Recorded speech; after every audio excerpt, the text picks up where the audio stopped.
এই মুহূৰ্তত এটা অত্যন্ত গুৰুত্বপূৰ্ণ খবৰ দিব বিচাৰিছে এক ভয়ংকৰ যুদ্ধৰ আগজাননী দেখিবলৈ পোৱা গৈছে। এবাৰ লেবাননত ভয়ংকৰ আক্ৰমণ কৰা হৈছে ইজৰাইলৰ ফালৰ পৰা।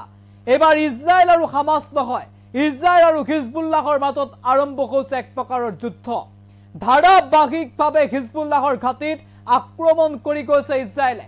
ইজৰাইলৰ ফালৰ পৰা শেহতীয়াকৈ ৰকেট আক্ৰমণ আৰু এয়াৰ ষ্ট্ৰাইক। আৰু ইজৰাইলৰ এই ভয়ংকৰ আক্ৰমণত হিজবুল্লাহৰ নেতাক টাৰ্গেট কৰি লোৱা হৈছে। এক প্ৰকাৰৰ হিজবুল্লাহৰ মুৰব্বীৰ ঘৰত আক্ৰমণৰ ভয়ংকৰ তথ্য পোহৰলৈ আহিছে। হিজবুল্লাহৰ মুৰব্বীৰ জীয়ৰীৰ মৃত্যুৰ তথ্য পোহৰলৈ আহিছে।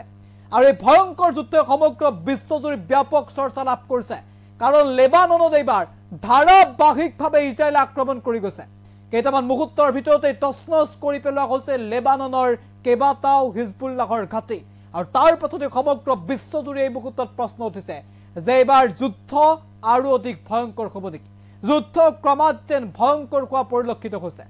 হামাস ইজৰাইল নহয়, এবাৰ হিজবুল্লাহ আৰু ইজৰাইলৰ মাজত দেখিবলৈ পোৱা গৈছে এক প্ৰকাৰৰ ভয়ংকৰ যুদ্ধ। বিগ আপডেট এনি টক্সৰ দৰ্শক। লেবাননত এইবাৰ ভয়ংকৰ আক্ৰমণ, আকৌ ভয়ংকৰ হৈ পৰিছে ইজৰাইল আৰু হিজবুল্লাহৰ যুদ্ধ। লেবাননত ইজৰাইলৰ এয়াৰ ষ্ট্ৰাইক, হিজবুল্লাহৰ ঘাটিত এইবাৰ নিশাটোৰ ভিতৰতেই ভয়ংকৰ আক্ৰমণ। ধাৰাবাহিক আক্ৰমণত তছনছ হৈ পৰিল হিজবুল্লাহৰ ঘাটি। হিজবুল্লাহৰ মুৰব্বী নাছৰুল্লাহৰ জীয়ৰীৰ মৃত্যুৰ খবৰ ৰাখিছে। ইজৰাইল হামাস নহয়, এইবাৰ ইজৰাইল আৰু হিজবুল্লাহ। হিজবুল্লাহক সম্পূৰ্ণৰূপে ধ্বংস কৰি দিয়াৰ লক্ষ্য এইবাৰ ইজৰাইলৰ।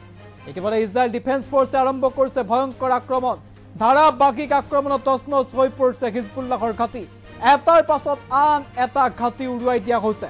প্ৰথমে ৰকেট আক্ৰমণ, তাৰপিছত এয়াৰ ষ্ট্ৰাইক। মুঠতে যুদ্ধই লৈছে এতিয়া ভয়ংকৰ ৰূপ। মধ্যপ্ৰাচ্যত আকৌ আন এখন যুদ্ধৰ আগজাননী দেখিবলৈ পোৱা গৈছে। এই ভয়ংকৰ যুদ্ধত এইদৰে তছনছ কৰি পেলোৱা হৈছে এইবাৰ হিজবুল্লাহৰ ঘাটি। হিজবুল্লাহক সম্পূৰ্ণৰূপে নিশেষ কৰি দিয়াৰ লক্ষ্য আগত লৈছে এইবাৰ ইজৰাইলে।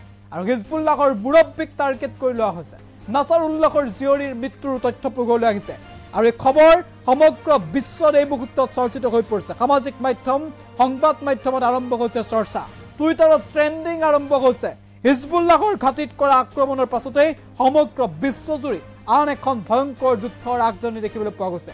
আৰু এই যুদ্ধই আৰু অধিক ভয়ংকৰ ৰূপ ল'ব বুলি এতিয়া আতংকিত হৈ পৰিছে সমগ্ৰ বিশ্ববাসী। দৃশ্যাংশ দেখুৱাইছো, কিমান ভয়ংকৰ আছিল আক্ৰমণ। এই দৃশ্য দেখি নিশ্চয় আপুনি অনুভৱ কৰিব পাৰিছে।